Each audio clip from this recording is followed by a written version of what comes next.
Obrigado ao PET, né, a turma do PET, que eu percebi aqui que está trabalhando com muita excelência, organizando muito bem esse evento.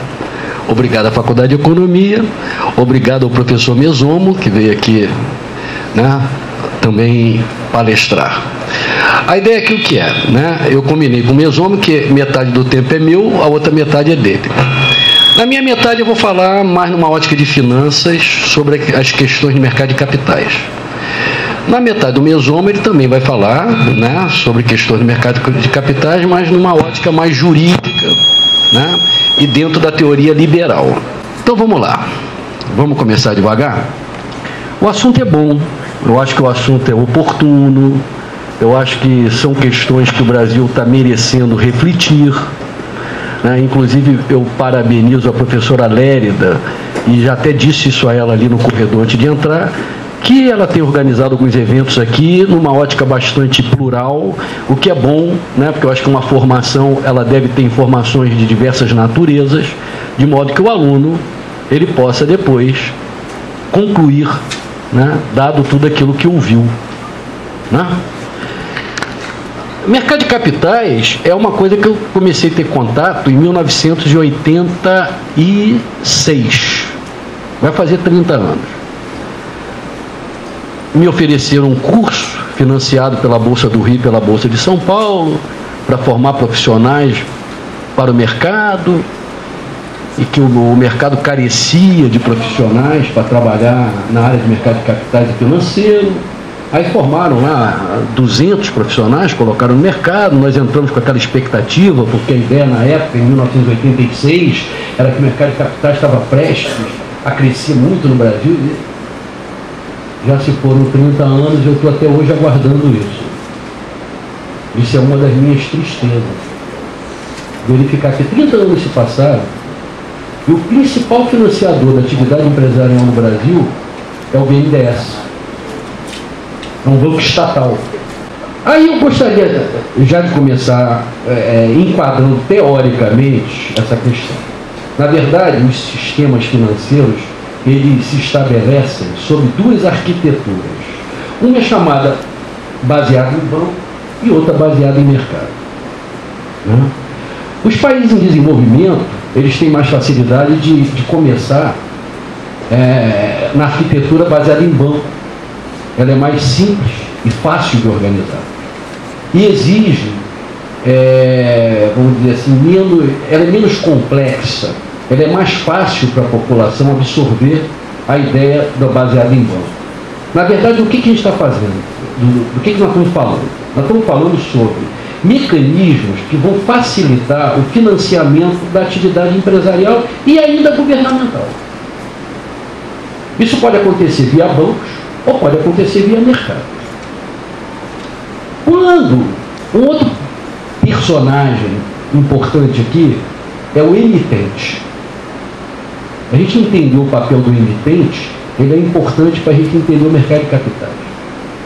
O emitente é aquela instituição que emite o ativo financeiro. Eu estou precisando de grana, eu emito um ativo, né, do qual eu sou responsável pelo pagamento desse ativo e capto recursos para investimentos em produção, por exemplo. Né, eu posso emitir o ativo ou posso pegar um empréstimo num banco. Se eu emito o ativo diretamente ao mercado, eu estou numa base de mercado.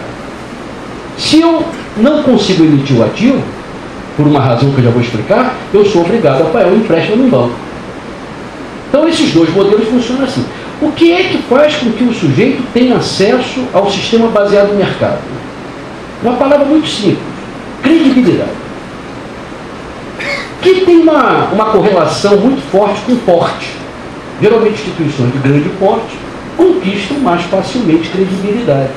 Então, se a Petrobras está emitindo um título, ou a Vale do Rio Doce está emitindo um título, ou o Bradesco ou o Itaú está emitindo um título, ele tem confiança em comprar esse título. Essas empresas, elas são capazes de operar numa base de mercado. Agora, a padaria do seu Manuel, obviamente que não vai conseguir emitir título, porque o seu Manuel não tem credibilidade. As pessoas têm medo de colocar dinheiro na mão do seu Manuel. E o seu Manuel acaba sendo obrigado a buscar dinheiro em banco. Tem um autor, que é o Levine, que ele fala o seguinte: os países em desenvolvimento, eles acabam se iniciando numa base de banco. Os países desenvolvidos, eles se financiam com base em mercado. Ou seja, passa a predominar a arquitetura de mercado conforme o país vai se desenvolvendo. As pessoas vão se educando, vão ficando mais esclarecidas. Aí eu diria que uma economia de mercado, ela ganha espaço para crescer. Um país muito pobre, obviamente que ele começa com banco, sem muita estrutura e nem cultura de mercado, que é preciso que você conquiste. Isso é uma conquista que leva décadas. No Brasil, até hoje, predomina uma estrutura que eu vou dizer que é o bank-based estatal. Porque no momento em que o BNDES ele financia as atividades predominantemente, então eu vou dizer que a arquitetura que predomina no Brasil é o bank-based estatal. Mas até que ponto essa arquitetura ela dá mais eficiência para o sistema? Na minha visão, uma arquitetura baseada em mercado, ela é muito mais eficiente na alocação dos recursos da economia. Até porque ela é totalmente independente. Cada agente é um alocador de recursos. Cada agente, ele é um analista. Ele é um sujeito que observa e avalia os ativos de mercado. E aí você, obviamente, vai ter os profissionais, que são os administradores de carteira, que estudaram e vão executar esse trabalho de alocação dos recursos, que vão executar o trabalho de composição da carteira de investimento. E o critério único que eles utilizam para a seleção desses ativos é maximização do retorno, minimização do risco. É o ativo que vai propiciar menos risco e um maior retorno. Eles vão buscar essa carteira. É o que se chama de carteira ótima. A carteira que vai melhor rentabilizar o seu capital. Uma economia administrada nessa ótica de mercado, aqui, olha, eu coloquei um exemplo do que é a ótica de mercado, em que o emitente é o que eu vou chamar de unidade econômica deficitária, que é a empresa que está tomando recurso. Ela emite o ativo. Existe um ambiente chamado mercado primário, que compõe o mercado de capitais, onde esses ativos são trocados. Aqui estão os investidores, que são os superavitários, e aqui está o deficitário. O deficitário emite o título, ele é o emitente e recebe a grana do superavitário. Esse recebe agora os recursos necessários para realizar os investimentos em ativos reais. Plataforma de petróleo, grua de construção civil, prédios, caminhões, Esse aqui está um investimento em produção. E depois nós temos a Bolsa de Valores, que não tem nada a ver com financiamento. A Bolsa de Valores ela simplesmente serve para dar liquidez a esses títulos que estão na posse dos superavitários. Então, na Bolsa, esses títulos vão ser negociados. O que está acontecendo na Bolsa? Superavitário que não quer mais o ativo, vende para um superavitário que agora quer. Ok? Então essa é uma estrutura de mercado de capitais. Ela é composta pelo mercado primário, onde o deficitário se encontra diretamente com o superavitário, e um mercado secundário, que é o que a gente chama de bolsa de valores, onde aqui só tem o encontro dos superavitários. É onde aqui o cara está recompondo as carteiras e aqui dentro desse mercado. Quais são os problemas do investidor? O mais comum é o que se chama assimetria informacional. Tem um exemplo que eu gosto de dar para explicar a assimetria informacional, que eu acho que ele facilita o entendimento, que é venda de carro usado. Quem está vendendo um carro usado tem muito mais informação sobre o valor daquele carro do que quem está comprando. Os negócios, em geral, são feitos com base em assimetria informacional. Todo ambiente de negócio ele é composto por assimetria informacional. No mercado de crédito é a mesma coisa. Eu vou pegar um dinheiro emprestado em banco, eu nunca vou virar para o gerente e falar assim, não, olha, eu estou querendo esse dinheiro, eu estou com muito medo de falir, minha vida anda muito difícil. Você nunca vai dar essa informação para o seu gerente. Você vai sempre ignorar aquilo. Não, eu estou aqui para investir num negócio que eu estou prevendo, que vai ter uma rentabilidade fantástica. Você está colocando o seu gerente sobre a assimetria informacional.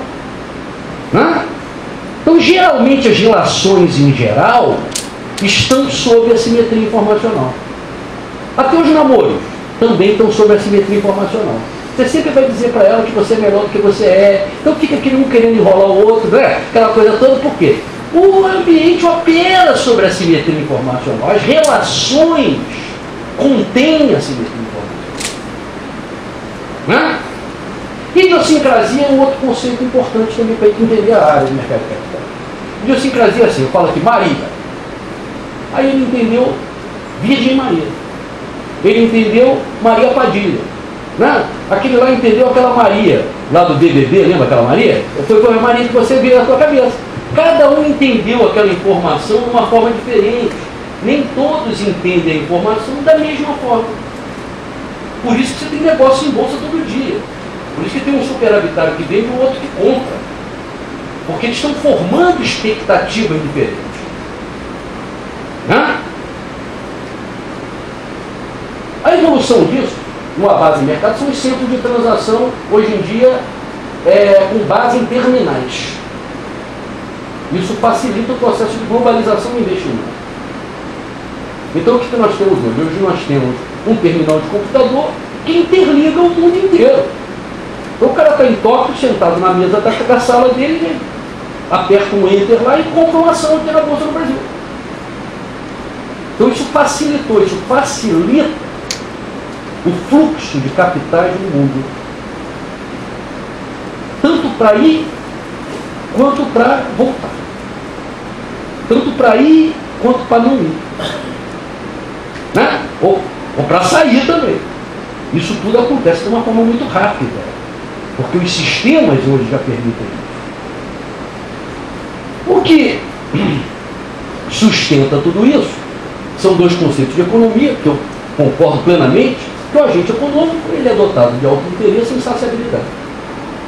Ou seja, nós agimos no nosso puro alto interesse, no mercado de negócio, e geralmente temos um viés da insaciabilidade. Né? Ou seja, ganhei 1 milhão, quero 2, ganhei 2, quero 4, ganhei 4, quero 8, e vou assim mesmo. Eu até acho que esse conceito da insaciabilidade mudou. Porque eu percebi que o Bill Gates, quando chegou em 50 bilhões de dólares de patrimônio, ele abriu umas ONGs, uma coisa para ajudar as crianças. Então eu comecei a acreditar que existe saciabilidade aos 50 bilhões de dólares, o cara começa a achar que agora já ficou bom, agora já dá para viver, né? Agora já, né?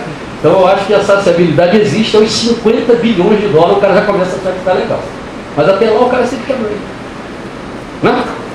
Se você considerar a simetria informacional, idiosincrasia, auto-interesse e insaciabilidade, nós vamos ver que atribuir valor a um ativo é algo complexo, difícil, não é algo simples. Né? Então isso é um desafio. Né? Hoje a Petrobras, por exemplo, quanto ela vale? É um mistério. Até porque ela está num contexto de opacidade, de falta de transparência, e aí fica mais difícil ainda você atribuir um valor real. Significa que você está num investimento de risco mais elevado. E finanças também é um ambiente muito perigoso, porque todo valor ele é formado com base em coisas muito abstratas, que são expectativas e percepções. Né? Qual a expectativa que eu tenho do lucro dessa empresa nos próximos 10 anos? Qual é a percepção que eu tenho do risco que essa empresa oferece? Em função dessas informações gasosas, né, eu vou chegar num valor para ele. Aí algumas coisas foram feitas no mercado de capitais para melhorar tudo isso. Por exemplo, níveis de governança corporativa é algo muito recente, que pretende dar mais transparência, ou seja, obriga as empresas a informar mais, obriga as empresas a se comunicar mais com os investidores. Né? Também tem um objetivo de atrair mais pequenos investidores no sentido de você disseminar a cultura de mercado de capitais. E também há um objetivo de melhor tratamento dos acionistas minoritários, né? Aqueles que têm menor participação na empresa. Então essas três ações em conjunto foram tomadas, né? E ainda evoluem muito vagarosamente no sentido de dar mais atratividade ao mercado de capitais. Com essas estruturas, o que nós temos? Né? No momento em que eu abro um mercado global, funcionando dentro de uma máquina, uma CPU, em que eu agrego todas as expectativas, percepções, idiosincrasias e assimetrias informacionais, deixo todo mundo negociando lá dentro, eu digo que isso é a melhor máquina de atribuição de valor que já se inventou. Quando você põe esses cidadãos do mundo todo para se debater dentro daquela máquina, todo mundo auto-interessado, todo mundo insaciado, todo mundo com interesse em gerar riqueza, o preço daquele ativo que se forma ali é um preço altamente relevante. Porque ele é um preço formado globalmente. Não é um indivíduo que fez uma conta e achou que aquilo vale tanto. Não. Aquilo é um valor formado pela coletividade. Então, o mercado em si, ele já tem esse benefício de sinalizar um valor fidedigno. Outra questão aqui é a questão da... É só um comentário, isso só para, já que a palestra também tem uma conotação de formação dos estudantes, falar um pouquinho sobre engenharia financeira. São alguns cursos que eu até dou na mão. Né?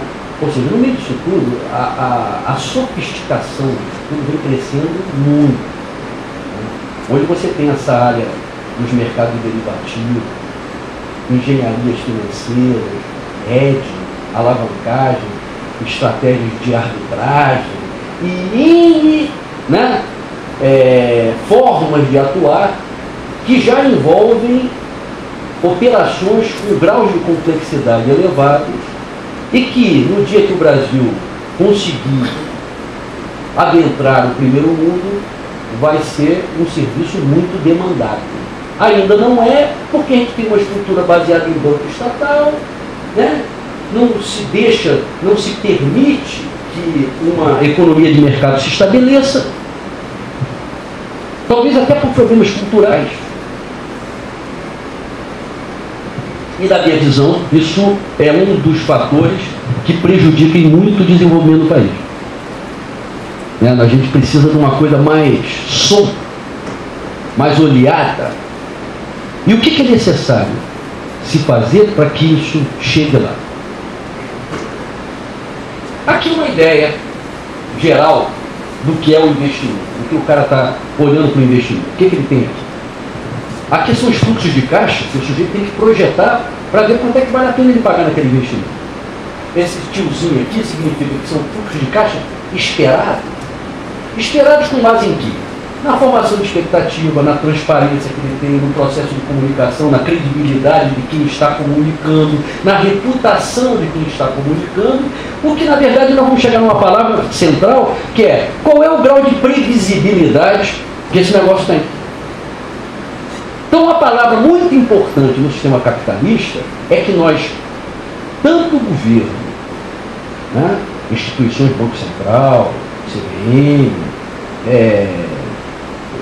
Tribunal de Contas, todo mundo tem que ter um cuidado muito grande em produzir previsibilidade. Por exemplo, o que se fez na Petrobras agora é exatamente o contrário. Você subtraiu isso. Né? Então isso prejudica e você vê um reflexo no preço dela em bolsa. Então a ideia desse slide é essa. Quando você está olhando para a previsibilidade, você tem que olhar para risco. Quais são os riscos que estão afetando o investimento? Aí tem risco que eu chamo de objetivo, que é o risco econômico, que é inflação. Inflação é ruim? É. Por que é ruim numa ótica de finanças? Inflação é volatilidade. Inflação subtrai previsibilidade. Inflação traz incerteza. Uma taxa de câmbio que oscila muito, também. Uma taxa de juros que oscila muito, também. Um PIB que oscila muito, também. Eu preciso dar condição ao investidor porque que ele preveja. Se eu tiro previsibilidade, eu estou afugentando investimento. E tem outros riscos que eu chamo de subjetivo, que também afugentam o capital, afugentam o investimento, que é o risco social. Por exemplo, muita desigualdade, o capital não gosta. Risco político, que é o risco ideológico, de entrar com um regime ideológico que diga, olha, agora nós vamos confiscar todos os capitais. Essa quebra de regras também prejudica o investimento. Ou seja, se os caras têm a percepção que isso pode acontecer, já é o suficiente para o sujeito não vir investir. Risco moral, corrupção, risco legal, que é quebra de contrato, aquilo que o nosso amigo Evo Morales fez com a Petrobras na Bolívia, aquilo é quebra de contrato. Foi lá, investiu, em belo dia ele resolveu, tomou aquilo tudo e acabou. Será que vale a pena você, como capitalista, investir num contexto que contém esses riscos? Preste atenção. Dado que as alternativas que você tem de alocação e investimento no mundo são diversas, eu não estou olhando de dentro do Brasil. Estou olhando de fora. Estou lá de fora com dinheiro no bolso e vendo onde é que eu vou investir. E quando eu estou ponderando isso, eu considero essas variáveis aí. Aí talvez a gente entenda por que a gente não está conseguindo atrair tanto investimento no Brasil. Será que é por causa do risco social? Será que é o político? Será que é o moral? Será que é o legal? Será que é o econômico? Será que é a inflação? Será que é a volatilidade da taxa de câmbio? Será que é a volatilidade da taxa de juros? Ou seja, a gente precisa estabilizar, precisa dar um horizonte. A gente precisa ter uma política econômica clara, bem definida, de modo que o sujeito possa ter algum grau fidedigno de previsibilidade. Se eu não tenho isso, a não ser que eu seja um investidor especulativo, que é o que a gente consegue atrair, né? Mas o volume de investimento de capital especulativo é pequeno, é um capital oportunista, que veio só para tirar uma casquinha. É aquele cara que veio assim, ele não quer casar, ele quer ficar. Ele fica naquele beijinho e vai embora. Ele precisa conquistar capital para casar. Esses mercados eles acabam agora tendo essas funções na gestão empresarial. Eles têm o conteúdo informacional, porque como eu bem disse, né, eles sinalizam preços e expectativas. Eles têm um ambiente de financiamento, que eu posso me financiar por meio desses mercados, e também tem um ambiente de gestão de risco, que dada as crises modernas, né, e as incertezas inerentes ao mundo moderno, ocorreu umas 3 décadas uma demanda muito forte por instrumentos de proteção, de gestão de risco. Isso cai dentro do conceito de engenharia financeira, né? De derivativos, mercado derivativo, os seguros, derivativos de crédito, isso tudo cresceu muito, né? De uma forma bastante sofisticada e ainda talvez mal regulada, dado que o grau de sofisticação é muito grande e nem sempre o próprio Estado está preparado para regular essas operações. O subprime tem um componente de derivativo de crédito lá. Resumindo, crescimento, gente, não tenho dúvida. Eu tenho uma visão muito pragmática da vida. Não sei se eu sou formado em finanças. Eu não gosto de muito lero-lero.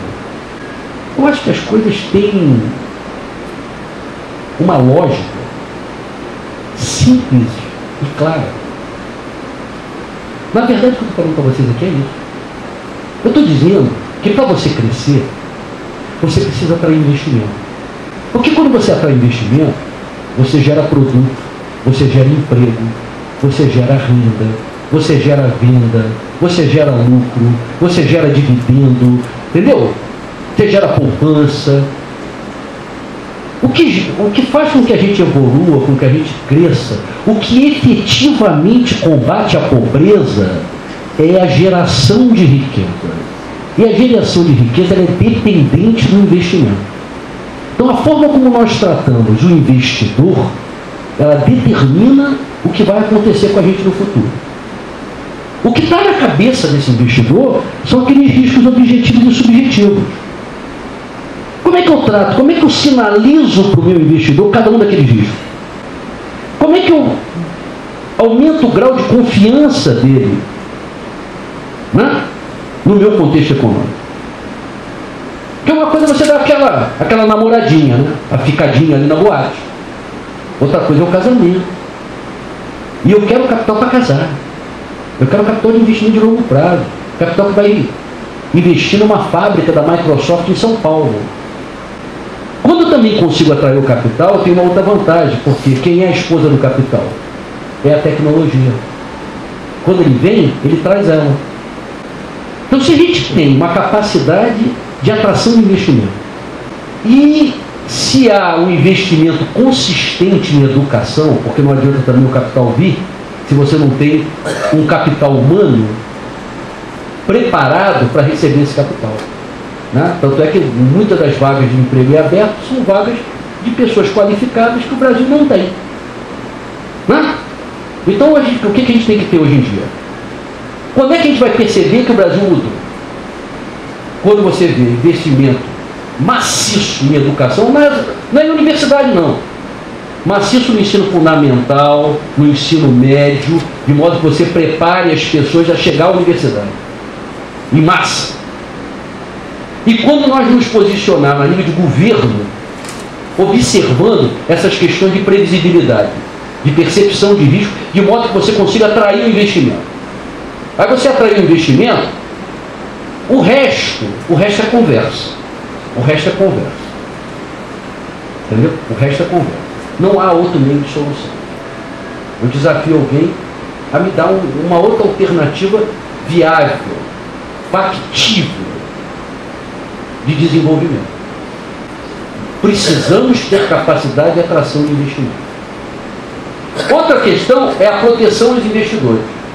Nós temos que ter leis que protejam os investidores. Né? Porque também faz parte do pacote de atração de investimento. Por exemplo, eu coloquei EIC. Como é que ficou o caso do EIC? Né? Como é que vai ficar isso? Isso tem que ter uma punição exemplar. Não, o sujeito fraudou, ele usou insider information, né? Nos Estados Unidos é prisão perpétua. Aquele Madoff tem 8 bilhões de dólares e está preso de prisão perpétua. Com 8 bilhões de dólares ninguém tira ele da cadeia. Você tem que moralizar o contexto do mercado de capitais. Você tem que dar confiança ao investidor. Mostrar que há uma efetiva preocupação na proteção do investidor. Aqui nós temos um caso tipo Boi Gordo, que roubou dinheiro de muita gente. Avestruzes, também se investiu em título de avestruz, lembra? Também roubou dinheiro de todo mundo e ficou por isso mesmo. Uma vez eu li até um despacho do juiz, que ao final de tudo ele dizia que não via nada de errado que a Boi Gordo tinha feito. Eu falei, colocou indiscreto no mercado de capitais.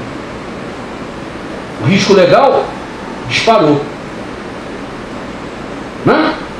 E quem é principalmente os mega investidores, os grandes fundos de pensão, né?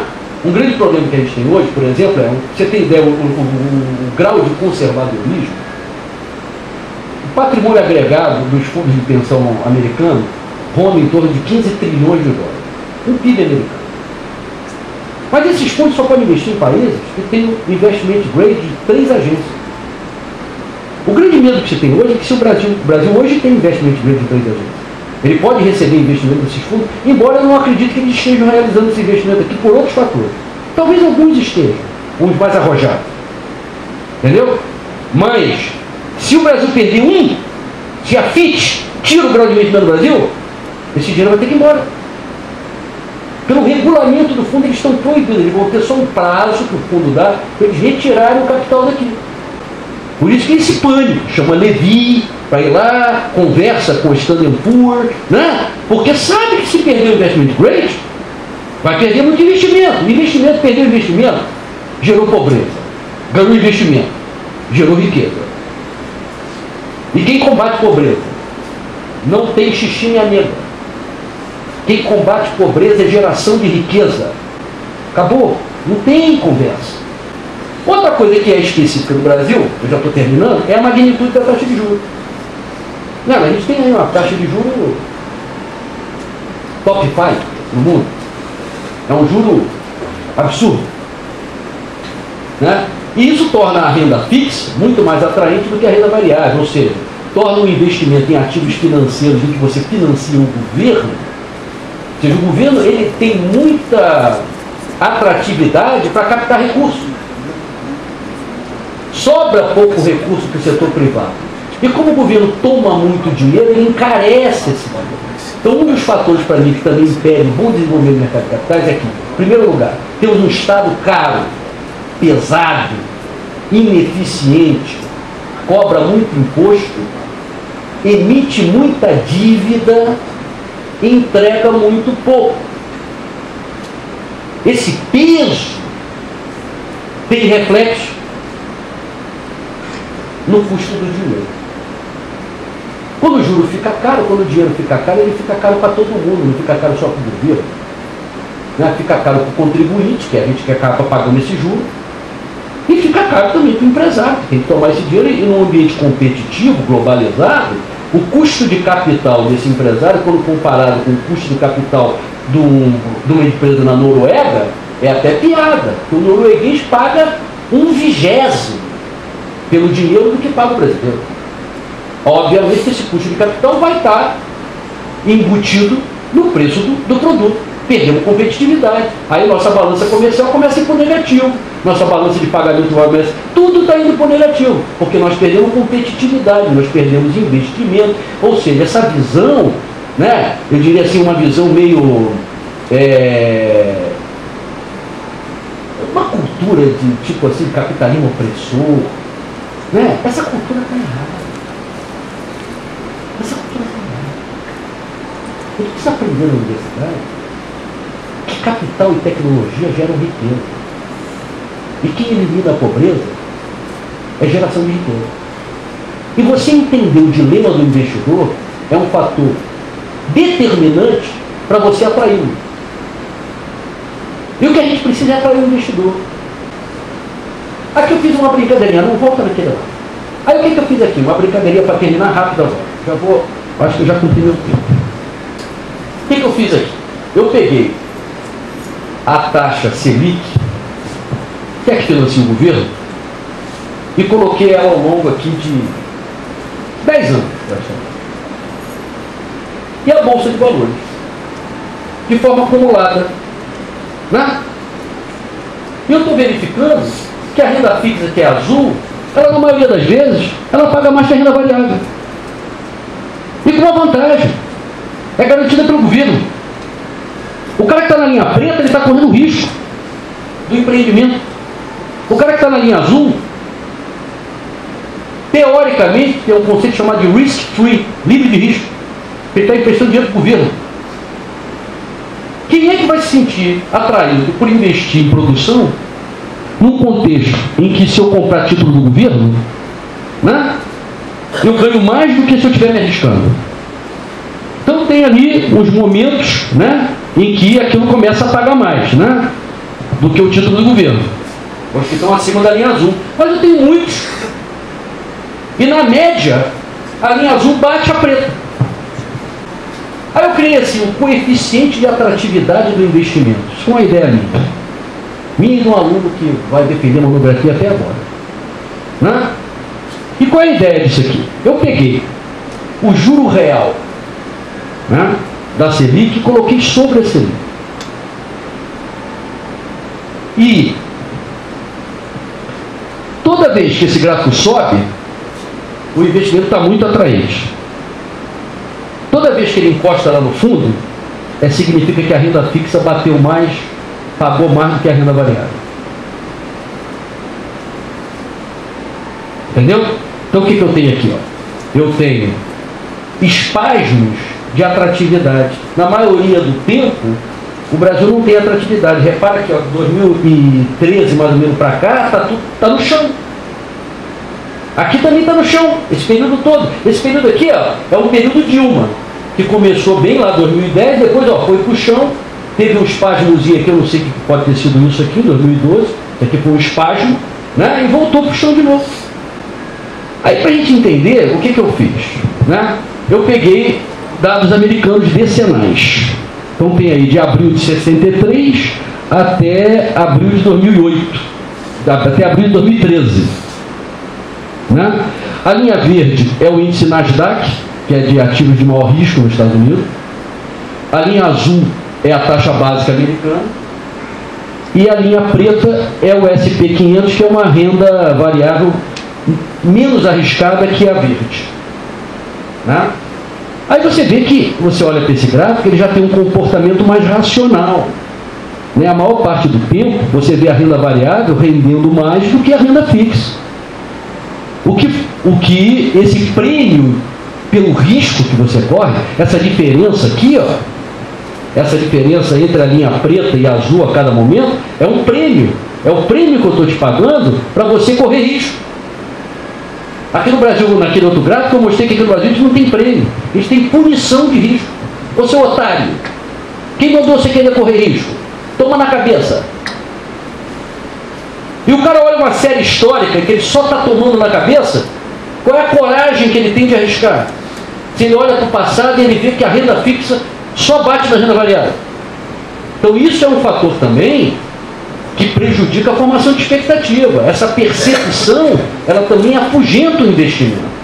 Então qual é a capacidade que a Bolsa tem hoje para atrair investimento, dado que o sujeito olha para trás e verifica que nos últimos 20 anos, quem investiu em renda fixa ganhou mais do que quem está na Bolsa.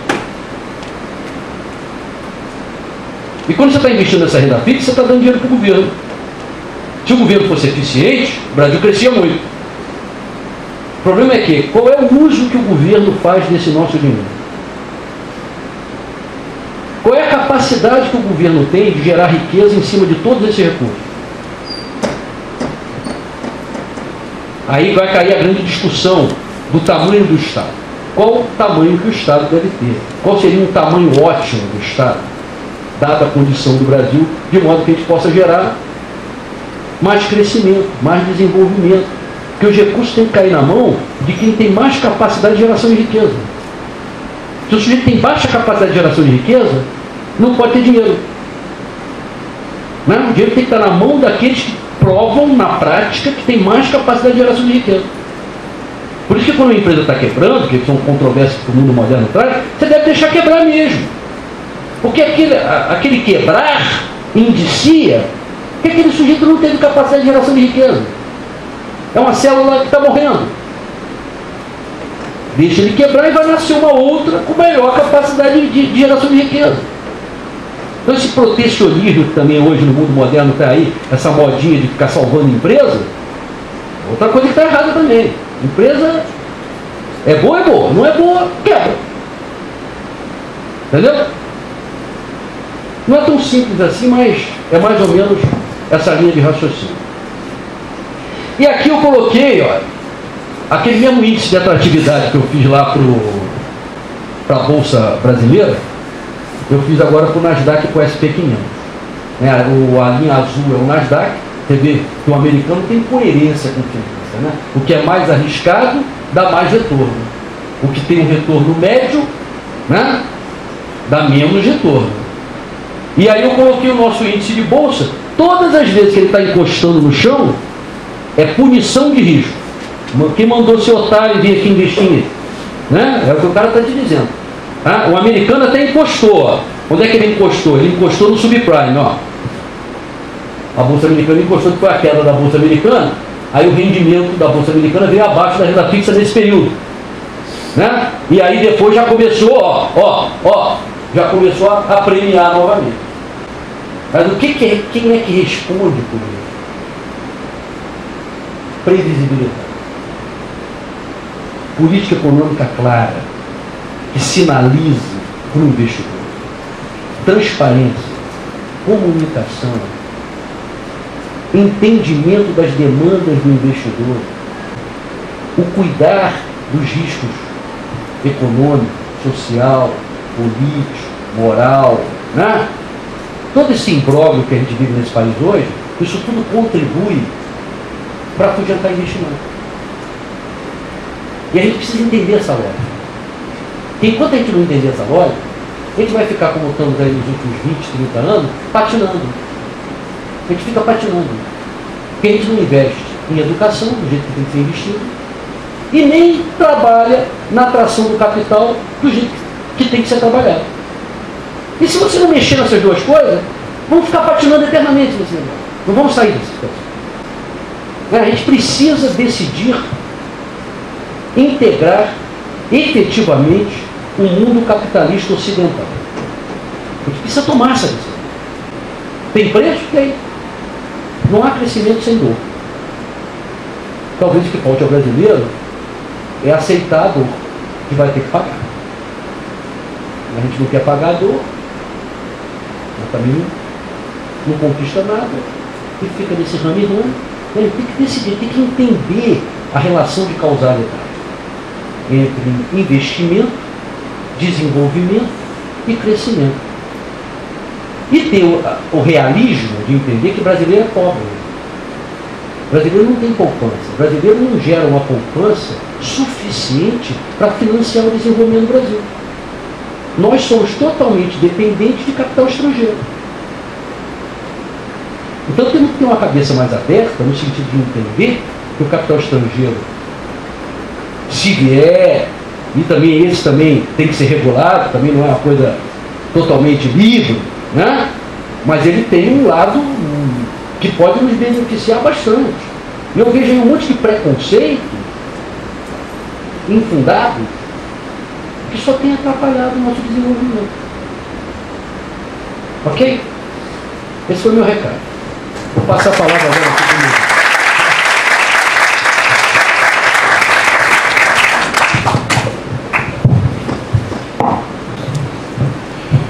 Bom, primeiro, muito obrigado ao professor Ivandro pelo convite, pela oportunidade. Muito obrigado a todos vocês da UF por me receberem.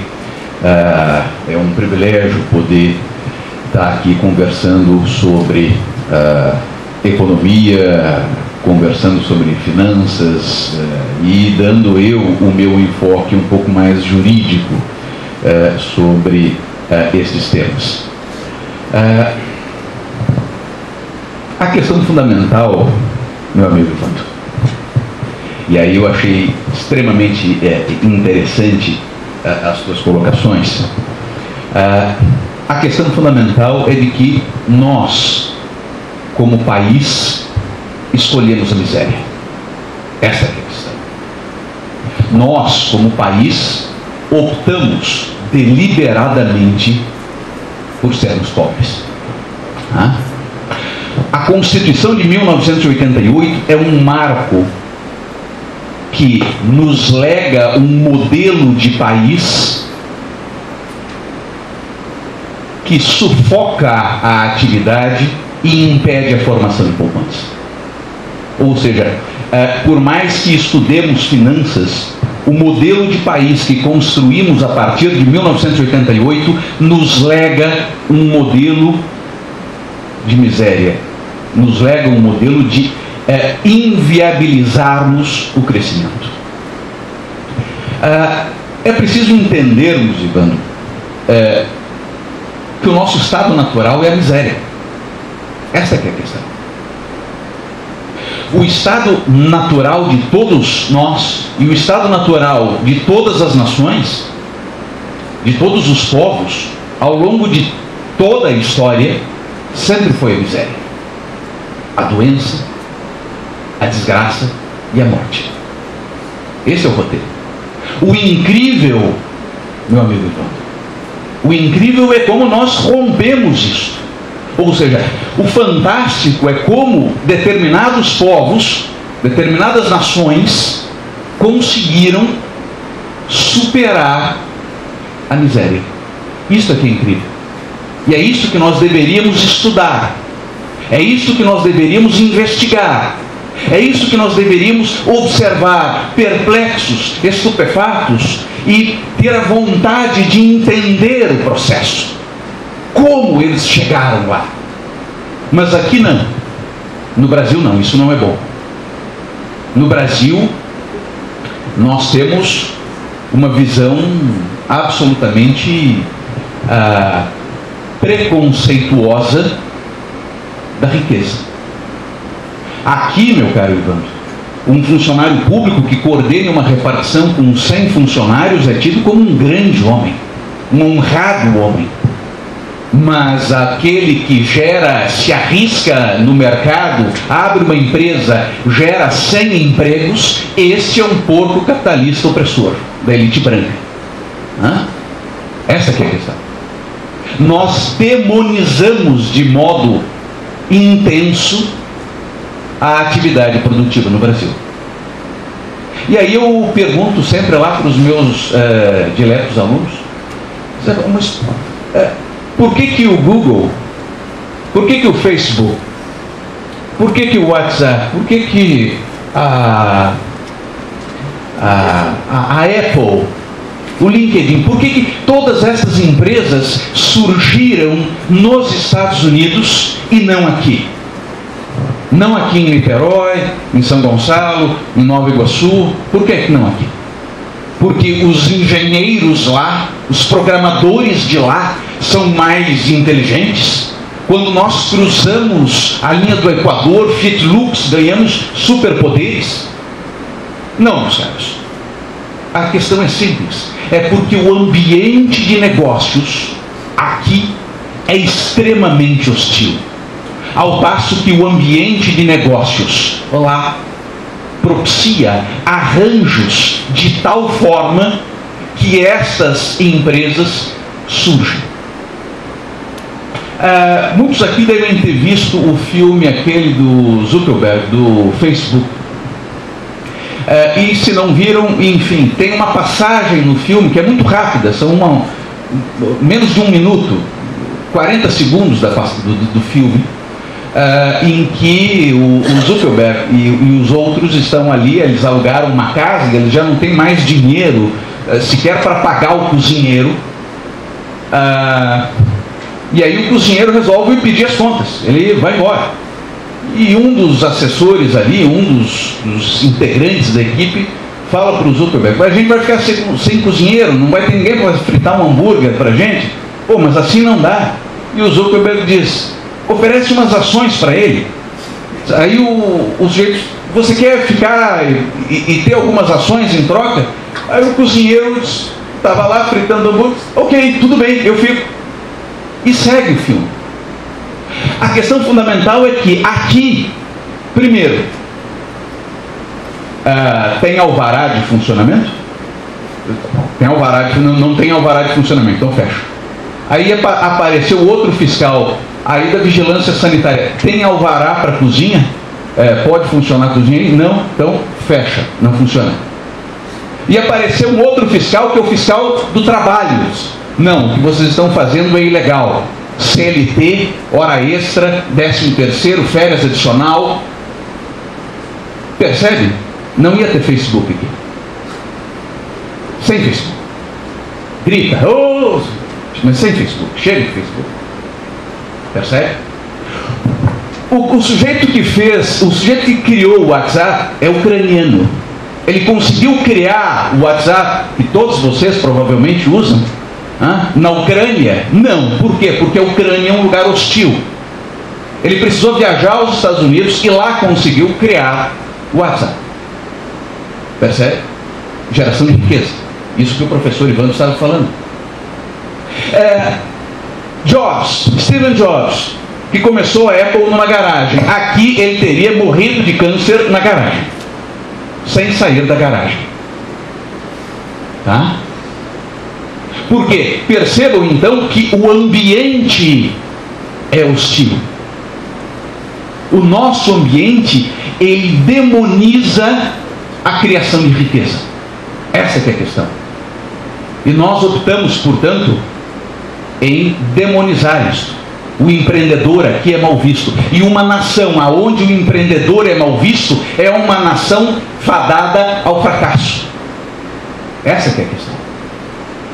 Nós glorificamos tudo que é estatal e demonizamos aqueles que têm a capacidade de gerar riqueza, que é uma das coisas mais difíceis que o ser humano pode empreender.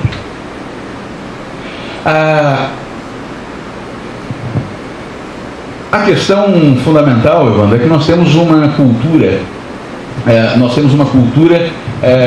digamos assim, de um pensamento monolítico esquerdista, que promove o quê? Através de 3 comportamentos fundamentais, né? O primeiro é o monopólio da virtude. Essa que é a questão. Se eu sou de esquerda, eu já tenho naturalmente o monopólio da virtude. Eu sou bom. E aí o liberal, ele tem bafo. O liberal, ele bate na mulher. O liberal, ele chuta cachorro. O liberal, ele bate em pessoas idosas. Ele cospe no chão. Quer dizer, qualquer um que não seja de esquerda, portanto, é o demônio. Porque eu de esquerda tenho o monopólio da virtude, eu sou bom, eu quero o bem dos outros. E ninguém mais quer o bem dos outros, só eu. Percebe? O discurso esquerdista é um discurso que toma para si o monopólio da virtude. Ninguém é bom, só eu. Mas além disso, além desse monopólio da virtude, meu caro amigo Ivan, nós temos o quê? Nós temos uma doutrinação gramsciana que é espetacular. Uma infiltração gramsciana que é fantástica. Que é invejável a eficiência dessa infiltração gramsciana. Semana passada eu estava na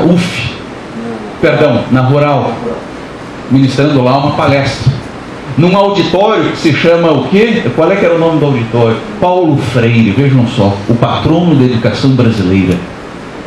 Como é que é? Paulo Freire, o nome desse auditório? Você já parou para ler aquele livro Pedagogia do Oprimido? Aquilo é um panfleto comunista aonde o sujeito, para falar de educação, primeiro que não tem uma linha de educação ali. A lógica basicamente é a seguinte: o professor, ele é um agente revolucionário e que precisa, e ele não diz isso, claro, com a honestidade de todas as palavras, mas o professor precisa ser um agente de doutrinação, promovendo, portanto, a catequese marxista. E ele cita como exemplos de educação libertadora ou daqueles que se libertaram do sistema, Fidel Castro, por exemplo, Lenin, Marx. São esses os grandes educadores. Um livro de pedagogia que cita essas pessoas. E esse é o patrono da educação brasileira, Paulo Freire. Percebe? Fuzilamos e continuaremos fuzilando enquanto for necessário. Frase textual de Che Guevara, que o nosso patrono da educação, Paulo Freire, cita como um grande exemplo. Então, você fuzilar pessoas, um assassino se torna, no Brasil, uma espécie de ícone da justiça. Vamos observar ainda que, portanto, nós escolhemos de modo muito claro uma política de cópia, uma cópia pavorosa, pela incompreensão dos mecanismos pelos quais nós geramos riqueza. Nós olhamos para a Europa e pensamos assim: ah, que maravilha, Dinamarca, que coisa fantástica. Lá na Dinamarca tem saúde, o estado da saúde, o estado da educação. Ah, que fantástico. Então vamos fazer o seguinte: vamos fazer uma constituição aonde, em 1988, o legislador constituinte faz o quê? Promete tudo para todos. Saúde de graça, educação de graça. E vamos nos transformar num paraíso. Ora, a questão fundamental é a incompreensão, a dramaticidade disso, a incompreensão do que gerou riqueza naqueles países, Dinamarca, Noruega, Finlândia, Suíça, Suécia. Esses países primeiro enriqueceram. Esses países primeiro enriqueceram. Depois de enriquecerem, nos anos 70, esses países começaram a criar redes de amparo social. Nós queremos fazer o inverso. Nós queremos criar um Estado mastodôntico, impondo a um contingente de 200 milhões de pobres uma carga tributária esforçante, e queremos com isso a mágica de nos tornarmos uma potência econômica. O Brasil é pobre. Não adianta o que os partidos de esquerda digam, o país é pobre. Ah, mas somos o sétimo PIB. Quer dizer, já estamos caindo para o oitavo, porque a Índia nos ultrapassa este ano ainda. Mas somos o sétimo PIB. Claro, junta um bando de pobres no mesmo lugar, vai dar algum PIB. É evidente. São 200 milhões, é claro que vai dar um PIB grande. Mas isso não significa que a população viva bem. O importante é a renda per capita, e não pegar e mostrar, não, o 7º PIB. Desculpe, estou me lixando para esse 7º PIB. Por quê? Porque somos pobres, somos miseráveis. É um país onde o povo vive mal, vive na miséria. Essa que é a verdade.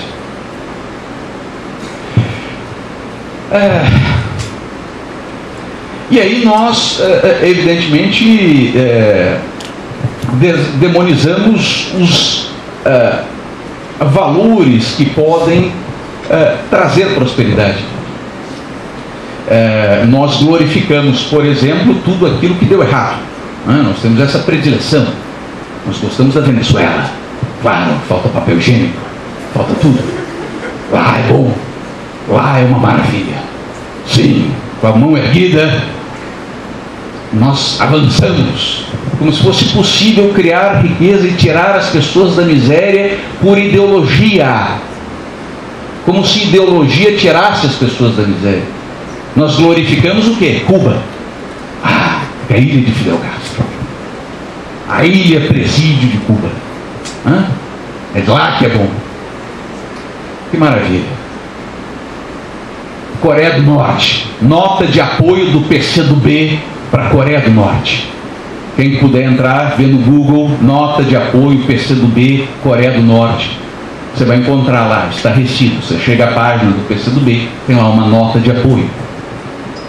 Quer dizer, ao invés de nós mirarmos como exemplos o Canadá, a Austrália, a Nova Zelândia, vamos observar como é que os Estados Unidos enriqueceu, vamos observar, portanto, como estes países chegaram à condição a que chegaram. Não, nós glorificamos o quê? Nós glorificamos o socialismo, que só gerou morte, miséria, desgraça, fome, aonde foi implantado. E desenhamos, Evandro, e desenhamos dramaticamente de todas as questões que podem gerar prosperidade. Nós temos uma verdadeira ojeriza ao livre mercado. E o paradoxo é esse: quando você quer ajudar os pobres, você precisa dar capitalismo aos pobres. O capitalismo retirou da miséria mais pessoas do que todas as ações sociais. Se você quer ajudar os pobres, não siga o caminho de Madre Teresa de Calcutá. Siga o caminho de Steve Jobs. Siga o caminho de Bill Gates. Siga o caminho daqueles que geraram empreendimento e riqueza e modificaram a vida de milhões de pessoas. Não seja ativista do Greenpeace. Crie um pendrive. Isso aqui já economizou mais árvores do que todas as ações do Greenpeace. Só que é bonito. Eu defendo verde. Eu gosto das plantinhas. Não, isso salva árvores. O Greenpeace não salva árvores. Ou seja, mas nós temos essa mentalidade absolutamente de estadolatria. Tudo o que é do Estado aqui é maravilhoso. Perceba que isso é uma fé cega. E por quê? Porque nós lutamos contra a realidade. Nós lutamos contra a realidade. Nós lutamos contra todas as evidências. Isso é fé. Nós negamos a realidade. Só que a realidade não é uma opção, meu caro Evandro. A realidade bate a porta. Infelizmente nós estávamos aqui na espera e eu me deparei com, digamos assim, em certo sentido, a defesa, por exemplo, de um não pagamento de dívidas. Muito que bem, é claro. Podemos optar por comportamentos como esse. Claro, podemos optar por sermos párias no mercado internacional. Observe só, Brasil e capitalismo, como, eu adoro uma expressão do Machado de Assis. Machado de Assis tinha uma expressão, Evandro, que era amigos de chapéu. No século XIX, todos os homens usavam chapéu. e mesmo que não se conhecessem, não fossem amigos propriamente dito, mas se cruzavam com alguma frequência e, portanto, um conhecia a fisionomia do outro, enfim, ao se cruzarem, faziam um gesto com o chapéu. Brasil e capitalismo são amigos de chapéu. Nunca se cruzaram, efetivamente. Nós nunca tivemos capitalismo. O Brasil, no ranking internacional de liberdade econômica, eu vou repetir pausadamente, porque a informação é chocante. O Brasil, no ranking internacional de liberdade econômica, figura na posição 115. Ou seja, nós estamos algumas posições apenas acima da Venezuela, algumas posições acima de Cuba, e o sujeito vem me falar em neoliberalismo aqui. Por favor, olhe a realidade. Se existe uma coisa que não é possível dizer, é sobre liberdade econômica no Brasil. Nós vivemos num país, o seu nome, meu jovem? Mateus. Nós vivemos num país que regula em lei até mesmo a venda de pãezinhos franceses. Você não pode comprar no Brasil um pãozinho francês aqui, por unidade, porque existe uma lei que impõe ao dono da padaria, elite branca opressora, a necessidade de comprar uma balança e nos vender o pão a quilo. Nós vivemos num país que regula a venda de bananas. O seu nome, meu jovem? Fábio. No Brasil nós temos uma lei que regula a venda de bananas. E, portanto, você não pode comprar bananas por unidade. Você necessariamente tem que ter o comerciante que está lhe vendendo bananas, aquele sujeito opressor, lhe vendendo bananas a quilo, e não por unidade. Um país, Evandro, que regula até mesmo a venda de pãezinhos franceses e de bananas, é um país muito doente. O sujeito vem me falar em liberdade econômica aqui. Em que planeta esse sujeito está?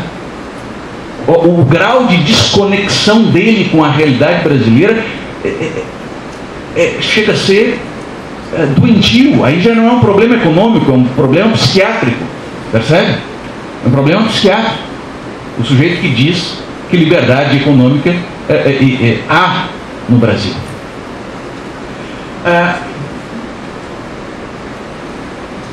E aí, para me encaminhar ao término, nós temos o quê? Nesta demonização, nós temos que questões como liberdade individual, liberdade de imprensa, liberdade de empresa, respeito à propriedade privada. Nós não temos no Brasil respeito à propriedade privada. Por que é tão importante para os liberais o respeito à propriedade privada? Porque todas as demais liberdades dependem da propriedade privada. Porque a propriedade privada começa com a propriedade do seu próprio corpo. Se eu não tenho propriedade sobre o meu próprio corpo, eu não posso exercer as demais liberdades. Por isso que para os liberais o conceito de respeito à propriedade privada é tão importante. E por quê? Porque a propriedade privada ajuda os mais pobres. O conceito de propriedade privada ajuda os mais pobres. Aqui o Estado chega, para usar uma expressão típica, barbarizando nas comunidades mais pobres. E por quê? Chega confiscando produtos de camelô. E por quê? Porque não há respeito à propriedade privada. Chega promovendo remoções ex-abrupto, porque não há respeito à propriedade privada. A propriedade privada ajuda os mais pobres. E se tem algo que não é possível dizer aqui, é do respeito à propriedade privada. Você lê a Constituição e é assustador. Você lê os livros de direito e é assustador. Os códigos é assustador. Por quê? Porque tudo é a tal da função social da propriedade. Mas, meu Deus, Evandro, o que é a função social da propriedade? É aquilo que o governante, naquele determinado momento, entender que é. Percebe? Se eu condiciono a propriedade a tal função social, propriedade privada será sempre subjugada aos interesses do governante. E aí, mais uma vez, sempre geramos o quê? Riscos para o investimento. Nós afugentamos toda e qualquer forma de investimento. Nós, por exemplo, temos ojeriza o sistema de livre mercado, aquilo que Marx chama de capitalismo e os liberais chamam de livre mercado. O que é o livre mercado? O seu nome, meu jovem? É Antônio. O livre mercado é a soberania do consumidor. O livre mercado é a soberania do consumidor. Nós somos o mercado. O mercado não é essa entidade demoníaca, opressora. Se alguém comprou esta água da montanha, não foi porque alguém, o proprietário, enfim, o administrador colocou uma arma na cabeça daquele que comprou e disse: você comprará a água da montanha. Não. É porque o livre mercado gerou oportunidades de tal sorte que, nas trocas voluntárias, aquele indivíduo entendeu que a melhor correlação custo-benefício era comprar a água da montanha e não a lindóia. Perdeu o sujeito da lindóia. Competitividade. Na economia de mercado, quem se beneficia é o quê? É o consumidor e não o produtor. É isso que precisa ser entendido. Quanto mais economia de mercado, melhor e mais baratos os produtos para todos nós. Por que um iPhone aqui é caro? Por que um iPhone 6 Plus nos Estados Unidos, o chapeiro do McDonald's tem um iPhone 6 Plus e aqui é uma desgraça que custa R$5.000? Pelo peso do Estado. O nosso Estado, ele age como um Robin Hood ao contrário, porque ele tira dos pobres e entrega aos ricos. É isso que o nosso Estado faz, com uma carga tributária escorchante, que penaliza quem? O mais pobre, porque o mais rico sempre vai a Miami comprar. Quem sofre é o pobre. Quem sofre é o pobre, meus caros. O rico sempre poderá viajar a Miami para adquirir. O pobre é que não pode ir a Miami para adquirir. Percebe? Fica claro? Consigo me fazer entender?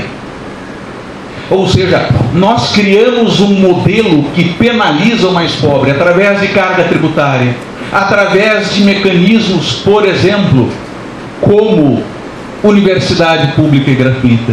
Eu sei que vocês não vão gostar do que eu vou dizer, é claro, mas universidade pública e gratuita é o quê? Robin Hood ao contrário.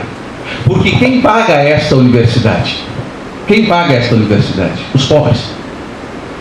Qualquer coisa que você comprar tem carga tributária. Uma gota disso vai ao tesouro e depois volta na forma de universidade pública e gratuita. E aí, para não dizer da UF, para sermos mais específicos, quem comprou da UERJ, quem comprou essa água pagou ICMS. Uma gota dessa garrafa acabou sendo fruto de ICMS, que foi o Tesouro Estadual, voltou para a UERJ, e aí aquele sujeito que mora em Ipanema pega o seu carro, vai lá para a UERJ estudar, sendo custeado por alguém que jamais terá condições de entrar na UERJ. Então, eu sei que é muito gostoso estudar de graça, eu estudei de graça. O pai dos senhores pagou a minha faculdade, porque o pai dos senhores foi tributado, o pai dos senhores pagou imposto, este imposto foi ao Tesouro e custeou ao UFRJ. Eu agradeço ao pai de todos vocês. Muito obrigado. Levem o meu abraço fraternal. Mas foi o pai dos senhores que pagou a minha universidade. É justo isso? É justo? Não. Não é justo. Ou seja, então perceba que em várias e várias políticas, chamadas políticas públicas, colocadas pelo Estado brasileiro, ele age com um discurso muito bonito, mas na verdade ele age como o quê? Ele age como um Robin Hood, ao contrário, porque ele está fazendo extração fiscal do mais pobre, do faxineiro, para que alguém, em tese, classe média, possa estudar na UERJ de graça. Não existe almoço grátis, não existe nada de grátis. Grátis é uma palavra que nós deveríamos banir da língua portuguesa, porque é uma mentira. Tudo tem custo. O BNDES é um Robin Hood ao contrário. Nós extraímos do faxineiro, nós extraímos do garagista, nós extraímos do porteiro a extração fiscal. Isso acaba indo para o BNDES através de uma longa e mágica contabilidade de Guido Mantega, e é entregue a juros camaradas para Friboi, para Aico Batista, para Abílio Diniz comprar as Casas Bahia. Ou seja, o que é isso se não agir como um Robin Hood ao contrário? O Estado concentrando renda. Quer investir? Parabéns, livre mercado. Organize as suas finanças, organize o seu projeto e capte investidores no mercado de capitais. Agora, não venha tirar dinheiro do pobre para, via BNDES, financiar os seus sonhos. O que nós mais temos aqui são vínculos podres e espúrios entre empresários e o governo. E isso é a antítese do capitalismo. Por quê? Porque o capitalismo envolve competição, e competição selvagem. Porque competição selvagem significa que eu vou estar te ofertando este produto melhor e mais barato. E quanto melhor e mais barato, mais consumidores eu ganho. No capitalismo, eu só lucro se eu satisfaço necessidades. Ao passo que em outros arranjos mercantilistas, promíscuos, fascistas, eu tenho o quê? Estes vínculos protetivos. O que o empresário mais odeia é o capitalismo. O empresário odeia capitalismo na média. O que o empresário gosta? O empresário gosta de proteções alfandegárias para que o Estado o proteja da concorrência externa. Então o produto estrangeiro ele não consegue penetrar as barreiras alfandegárias ou fitossanitárias. E por baixo, por dentro, o que o empresário mais quer? O empresário ele quer regulamentação.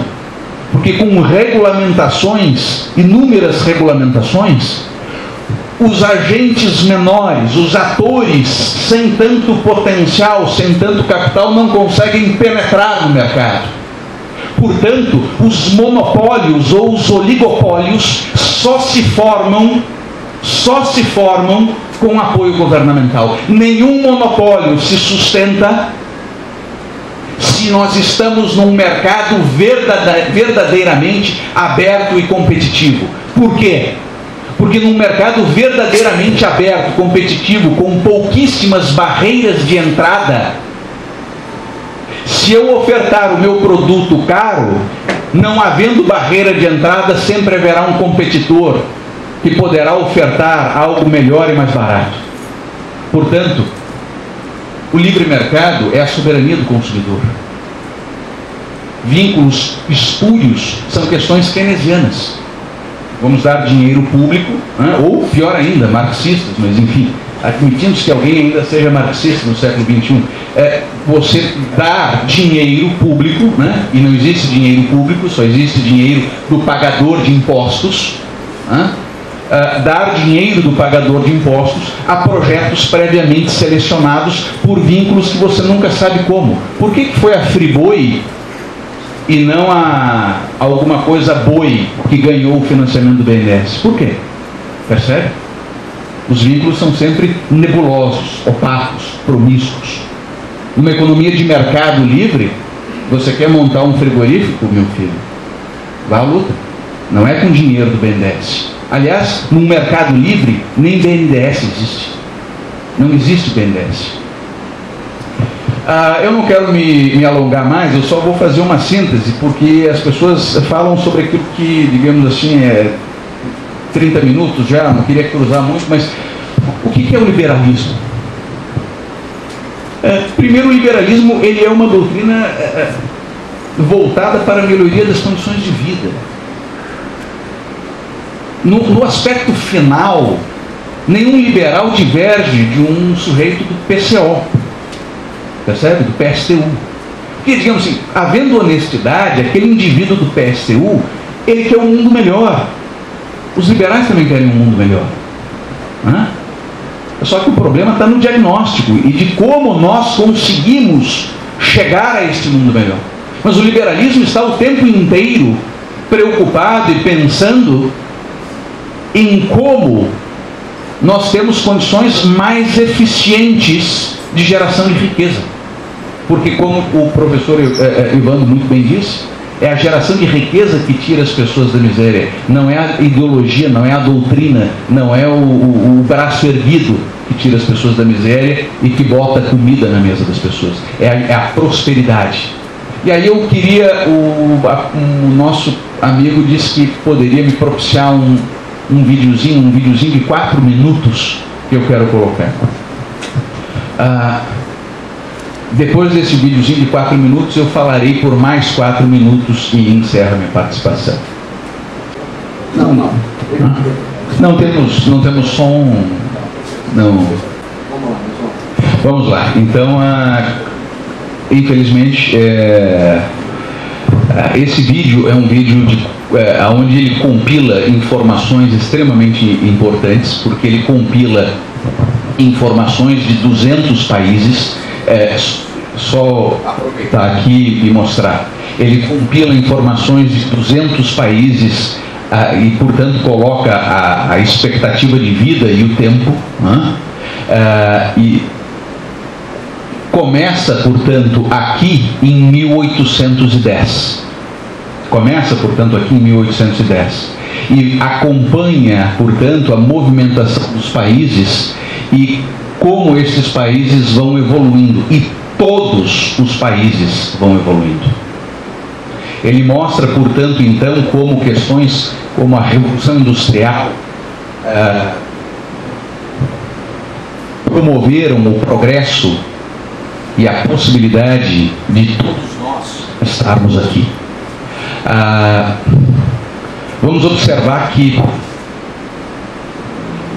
a Revolução Industrial, ao contrário do que Marx coloca, que quando você lê a Revolução Industrial em Marx é um negócio terrível, os operários submetidos a uma situação degradante. Acho que... Alô?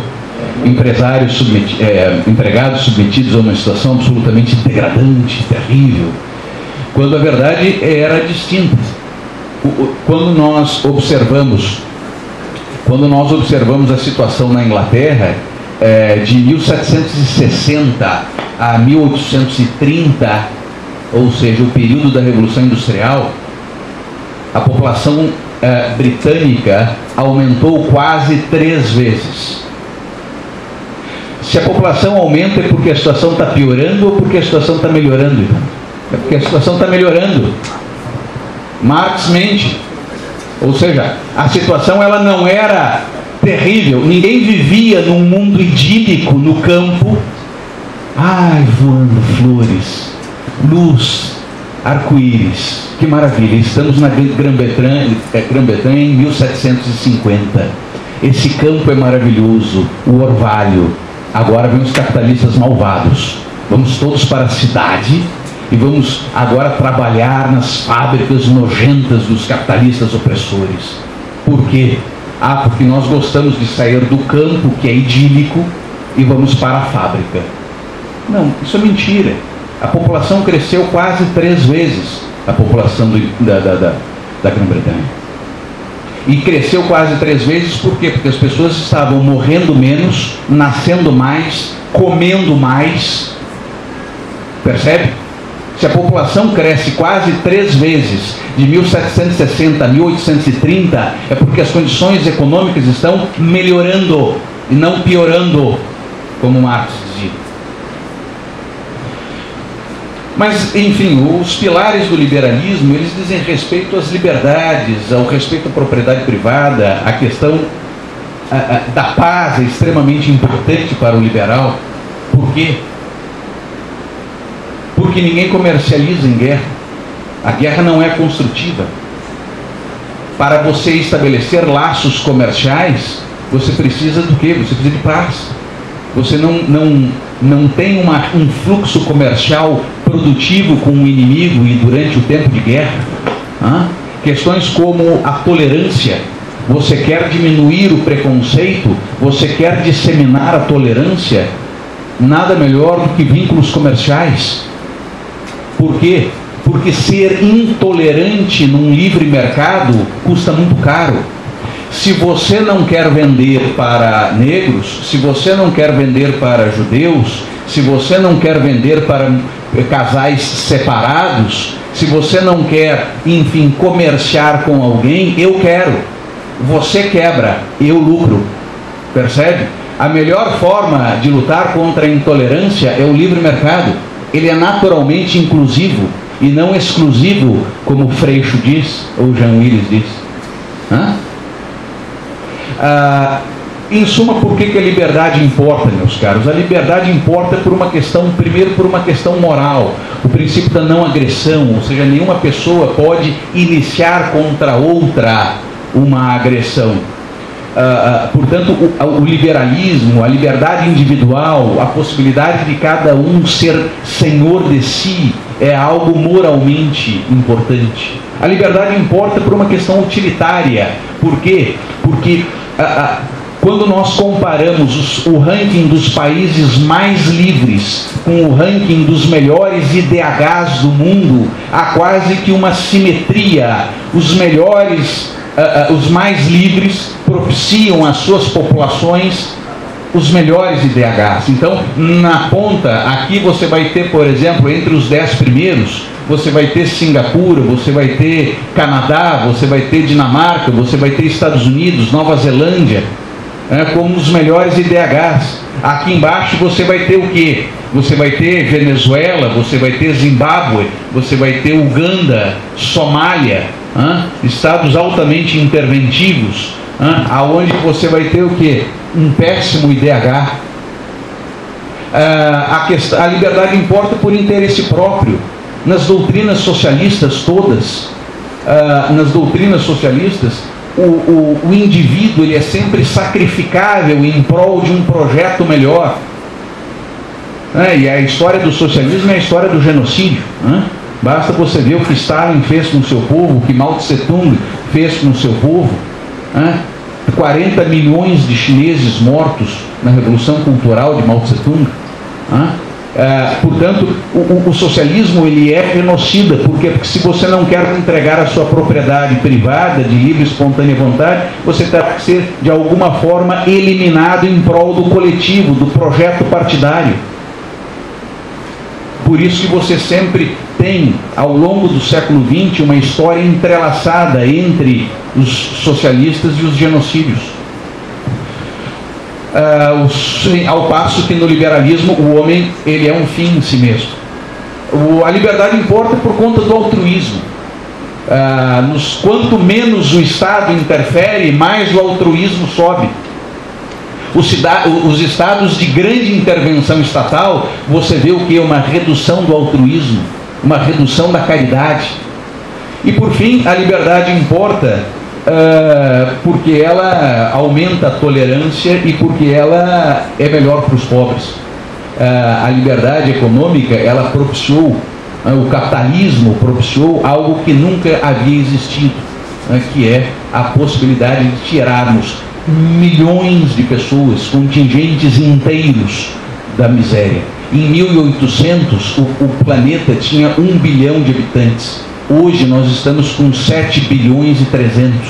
Isso não se deveu à benevolência, e isso não se deveu à caridade. Isso se deveu ao quê? Aos adventos propiciados pelo capitalismo. Gostando ou não do capitalismo, hoje somos 7 bilhões, porque temos agricultura mecanizada, porque temos medicina, porque temos informática, porque temos condições que só o capitalismo conseguiu propiciar. Muitos de nós, quase todos, estão vivos aqui porque o modelo social, nós rompemos vínculos antes, outrora, baseados em laços nobiliárquicos e vínculos de supremacias, para um sistema aonde aquele que satisfizer melhor as condições de mercado, ofertar os melhores produtos aos menores preços, sairá vencedor.